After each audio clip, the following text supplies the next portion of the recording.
I recently saw a card shared by Stampin' Up that really caught my eye. It featured little squares of pattern paper arranged together to create an almost quilt-like effect. And as I'm always on the lookout for ways to use up scraps in my stash, I thought this would be such a fun idea to try. So today I'm going to make the card in two ways. We'll start with a really simple version, and then I'm going to see if I can step it up a little by adding some texture and a few extra details. So I've reached for a selection of subtle pattern scraps from my stash, and I'm using the smaller square from my stitched shapes dies to turn them into lots of little quilt-like pieces. I chose a combination of colours I thought would work really well together, and I landed on Tranquil Tide, Blushing Bride, Pool Party, Lost Lagoon, and Delightful Dijon. Once I had a good selection of squares cut, I started playing around with the arrangement on a piece of printer paper I'd cut to a card front size, just to get an idea of how they would look together on a card front. I ended up with a 3x4 grid that I was really happy with. And it was almost a bit like playing pattern Sudoku, because I was trying to make sure I didn't have the same pattern repeating in a row or a column. Although this isn't a hard or fast rule, and you'll see when I do my stepped up version that I did have a couple of Tranquil Tides repeat in that first column.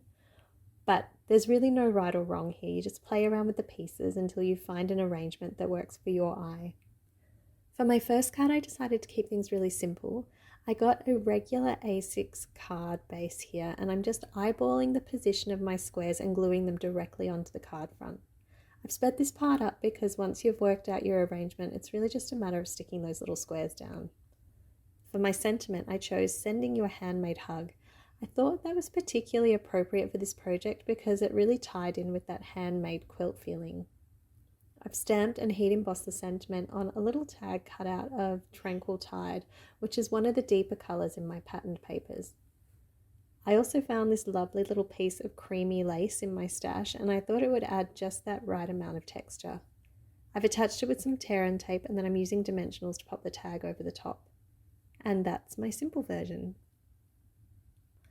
For my second card, I wanted to see if I could take that quilt idea just a little bit further. This time, instead of sticking the squares directly to my card base, I'm assembling them on a piece of printer paper. The reason I'm doing that is because I wanted to experiment with the background and see whether I could add some texture to the whole thing and make it even more feel like fabric. Once all my squares are glued down, I just trim away the excess printer paper around the edges.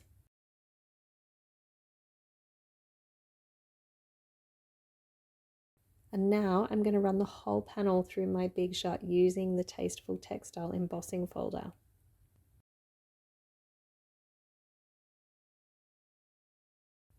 When I first pulled this out, I wasn't quite sure whether I'd gone a little too far with the texture, but once I looked at it properly, I actually really liked it.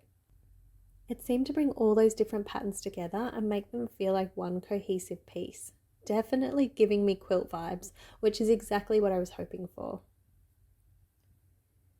I've cut a little basic white border for my quilted panel just to give it a little bit of a frame before I attach it to my card. But before I put that down, I wanted to work out my sentiment. One of the challenges over at Shopping Our Stash this week was What's the Good Word, which is all about featuring a word on your project. And because I'm using Sending You a Handmade Hug, I thought the obvious word to feature was hug. So I've pulled out some little letter dies and I'm going to die cut that word. I started with white, thinking I might simply put the white letters onto the card. But when I was playing around with the pieces, I actually really liked the way the negative space looked with the pattern paper showing through.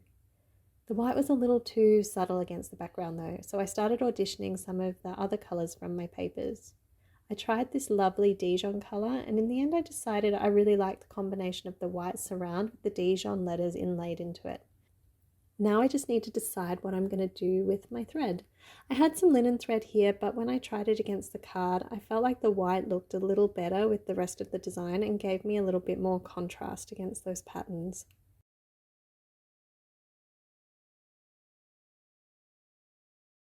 So I'm going to use my little tear and tape trick here. I'm putting a couple of pieces of tear and tape on the back of the panel at the top and bottom where the thread is going to sit. Then I can wrap the thread around the panel and stick it straight onto that adhesive. And I'll add another layer of tear and tape over the top to make sure everything is nice and secure. Now I can finally attach my quilted panel to the card front.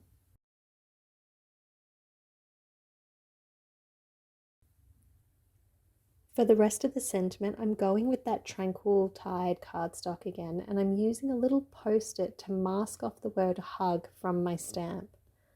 I'm being very careful to make sure the word is completely covered because I only want to heat emboss, sending you a handmade.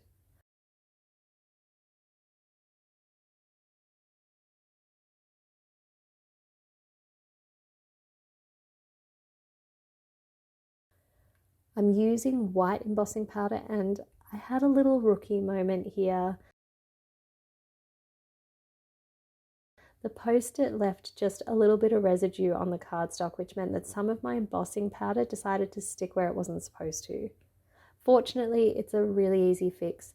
I'm just using a small paintbrush to brush away those extra little specks before I heat set it. I did manage to knock just a little bit of powder off one of my letters in the process, so I just reapplied a little more powder and went in again carefully with my brush.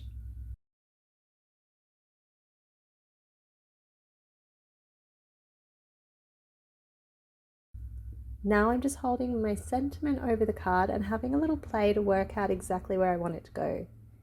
I decided to fussy cut it rather than put it onto a separate tag, and then I'm going to position it to the left of my big hug, creating a little horizontal line between the two parts of the sentiment.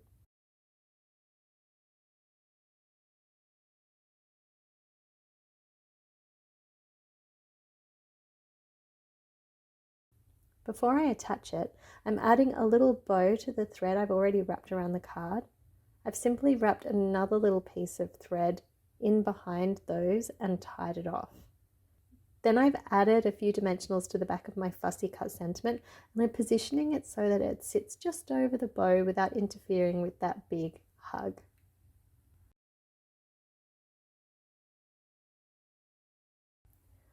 I really like how that has all come together. I think you could certainly add some pearls or another little embellishment here if you wanted to, but for me, there's already so much lovely texture happening on this card, and I think it has enough. And there we have it, 2 cards using the same little collection of scraps. I hope this gives you a little more inspiration for using those pattern paper scraps in your own collection. Thank you so much for spending a little creative time with me today. If you've enjoyed this project, I'd love it if you give the video a thumbs up and consider subscribing if you haven't already. And until next time, happy crafting!